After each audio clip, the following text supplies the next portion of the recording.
Griever here. This is a quick PSA about safety. Remember, when modifying a Nerf blaster or anything really, proper safety measures should always be taken, and kids, always ask your parents before using any tools or power tools.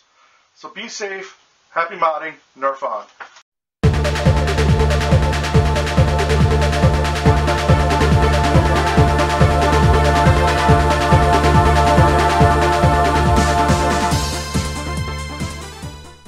What's up, YouTube? Griever here, and today on this episode of Back to Basics, we are going to be learning how to make darts. Now, I know there are a lot of ways to get darts nowadays. You can get them on eBay, on Amazon, and there are a lot of third-party people who make darts. You can get the waffle darts, you can get the even third-party AccuStrike darts nowadays, Zuru darts, a whole bunch of different types of darts. What we're going to be doing today, though, is we're going to be learning how to make slugs, or Steffens. These are what DIY or NIC class blasters utilize, much like my 4K back there, or something along the lines of my plus bow.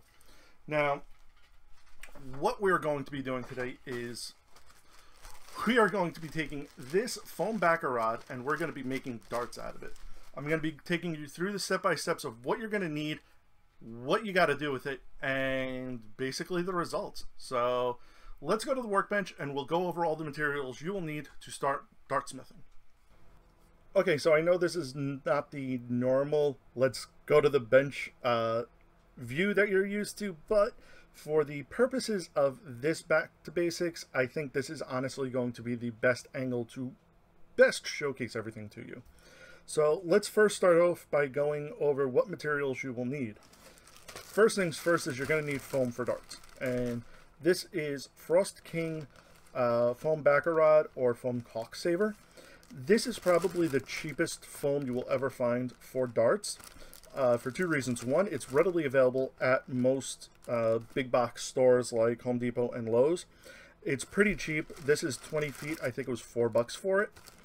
And also they do kind of make the, I would want to say the lowest grade darts, but it's still pretty easy.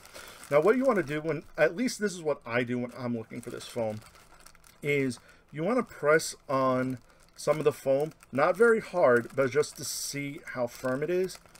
And as long as it's a pretty solid, like you don't want to rock, but you also don't want to go like this and squish it flat. So as long as it's got some good stability to it, the foam should work out very well. So this is the first and main thing you're definitely going to need. Next thing you're going to need is you're going to need a weight for it, because that foam along with the hot glue and the felt pads are not going to do much other than go 10 feet and go. So for weight, what I add is these are number 6 washers. Again, these, at least this pack, if you buy them like this, you're going to get pretty costly. I normally, because I actually can get to it on the way home from work, is I order these along with my felt beds through McMaster Carr, and I will put a link in the description below for those materials. Now, shipping from McMaster Carr can be expensive, but if you are near a distribution center, you can do a pickup at site, which will be absolutely no shipping. It will just be the time and energy to go out to the site to actually pick it up. So but number 6 washers work best for 1/2-inch foam backer rod along with the 1/2-inch felt pads and the barreling material we use. And I apologize if you do hear a fan in the background. It's very hot in this garage, so there is that. But going along that is, as I had mentioned, besides the washers, you also do need felt pads, because this, sorry, I was pointing at my camera. I was pointing at my microphone instead of the camera, so I apologize. You do need these, which is, again, 1/2-inch foam pads, or not foam pads, felt pads. This is basically your cushion for it. These have always been kind of like the staple for making a Steffen/slug dart. So, and again, this is a 24 pack I got at Home Depot. So yes, you can get these at Home Depot, but like I said, I normally get mine at through McMaster Carr, and it comes like this. So, and these come in for like 500 for like $7 or something like that. So, next thing you're going to need, and this may be an oddity, but believe me, you will want it, is this. A regular old pillowcase. Because once you trim down your darts, or once you trim down the foam, you're going to want to go to put these in a dryer for a few minutes to help straighten out and also expand the foam a little bit. But we'll get to that in a minute. I just blocked my fan. But, as I said, cutting down the foam, you're going to need something to actually cut the foam with. So here I have just a regular straight razor here. This is actually what I use normally for cutting foam, like EVA foam and stuff like that. You also need something to hold the darts once you make them. This is just a dart holder tack rail accessory I have off of one of my rough cuts. And this actually holds darts very well. And it also does space them out for when I'm making darts. I make 8 darts. Once I get to the last one, that first one is cool. So I just start pulling them out one at a time and replacing them with new ones. So by the time I get to this one will be cool again. And then I can just throw them in my bin. You will also need this, hot glue. Now, this is a low temp hot glue gun, but this is also $2 from Walmart, and it does get pretty hot. So I can maybe smith for about an hour or so before this actually gets too hot to use.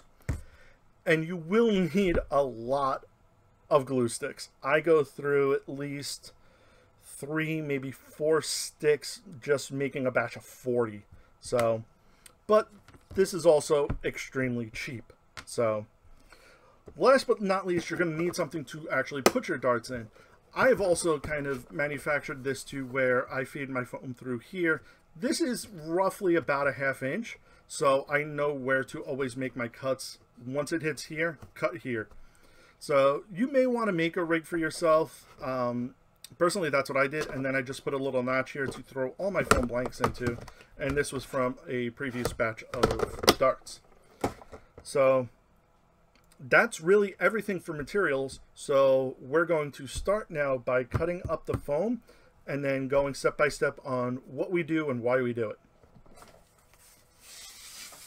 Okay, so once you get your foam out of its packaging, what you'll want to do is you'll want to try and get it unraveled, so this way you can kind of get the curves out of it, although it's going to wind up curving on you regardless. You're going to take your foam, at least with my rig, feed it through the end of CPVC. That's roughly 1.5 inches. Take your razor blade, cut all the way through. If it has a little bit of an edge, once it straightens out, you can always trim off a little bit or just use that as the back end of it. But you always want the flattest edge to be where you're actually going to put your dart head. And this is basically all you're going to do until all 20 feet is done. Is it monotonous? Yes. But this, if you do exactly 1.5 inches, you will get out of that foam for $2 or for $4 or so, you will get about 160 darts. So that's not bad.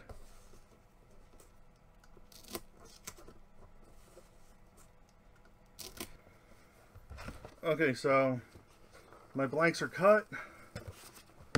Put them in the pillowcase. Now, it doesn't have to be a full pillowcase. You want room in here, but you don't want anything in your dryer. So what I'm going to do is I'm just going to put a knot. And again, it doesn't have to be super tight. It's just got to make sure it doesn't fall out. A knot at the end of the pillowcase. We have our darts here. Now we're going to go throw them in the dryer. Okay, so we're in my laundry room. What you want to do is, well, you don't need a signal. You don't need to extend the tumble. But what you do want to do is you want to set it to a medium to low setting. I'm going to put it on delicates because that's normally what I usually use. You're going to set it for at least to get it running. Now, what you want to do is you want to make sure you don't let this go more than 10 minutes. I usually do anywhere from 5 to 10. I'm going to take our darts, throw them in there, close it up, and get started. Now again, you don't want to go more than like 10 minutes with this Obviously, less darts would be less time. More darts would be a little more time. Don't do more than 200 darts at a time, though. Okay? So, next, once this is done, we'll go back to the workshop.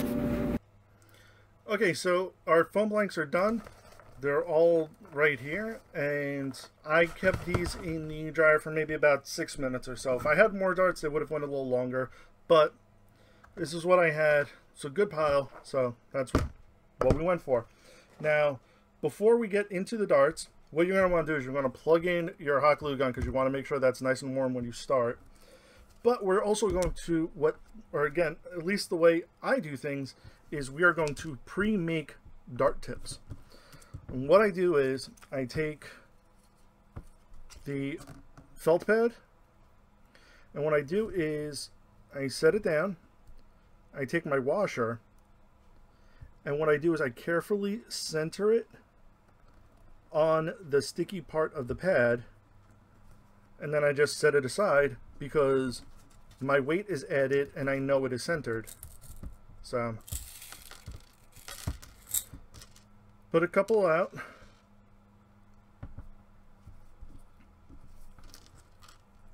Just peel them off.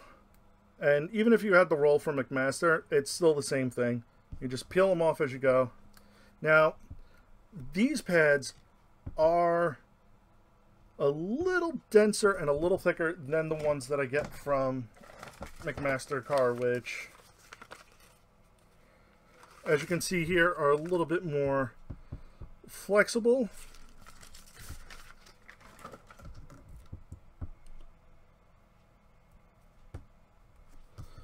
Whereas these are extremely stiff. So you may want to actually put the money out and get them from McMaster Carr because these tips may actually be a little too hard. But it all depends on where you're playing and what is allowed. But we have 1, 2, 3, 4, 5, 6. We'll make 2 more tips, and then we'll actually start making the darts.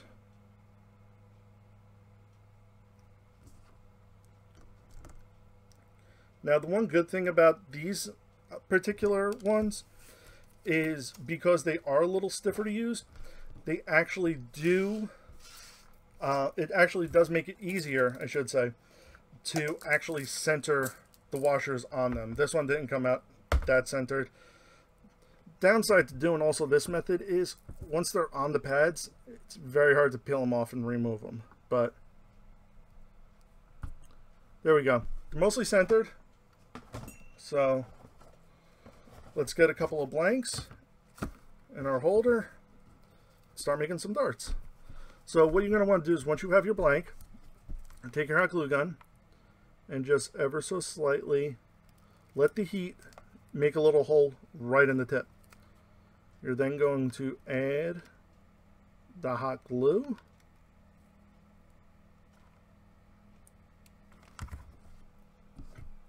Take your dart tip, put it right on there, and as you can see here, no metal is visible. Okay? Put it in your holder, move on to the next dart. Small hole, add your hot glue, take your dart tip. Now, I'm purposely doing this to show you this is not a good dart, okay? You have exposed metal, you have your tip all off, and it's also cockeyed. This is a bad dart. This you do not want to use. This will hurt somebody. Do not, I repeat, do not use darts that look as crappy as this. There's only one place for that, and this is the garbage. Foam, small hole, a little bit of hot glue to fill it. And yes, this will get stringy after a while, so fortunately that's something you're going to have to deal with as well. Alright.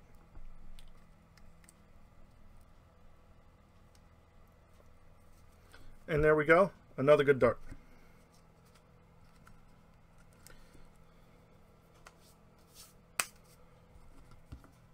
And that's basically what you're going to be doing now for a couple of hours as you make your own darts.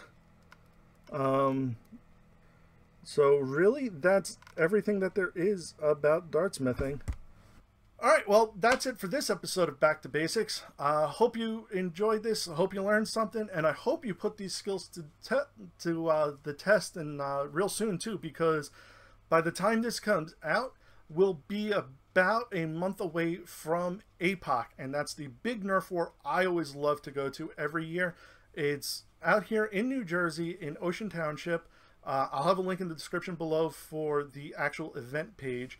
We had a pretty good turnout last year, and it's always a blast. I always see a bunch of friends I only get to see once a year, some who I haven't seen in quite some time, and you can also make some new friends there too. Like last year, I got to see Clowny, I got to see Beaker, I got to see my friend Aeromac.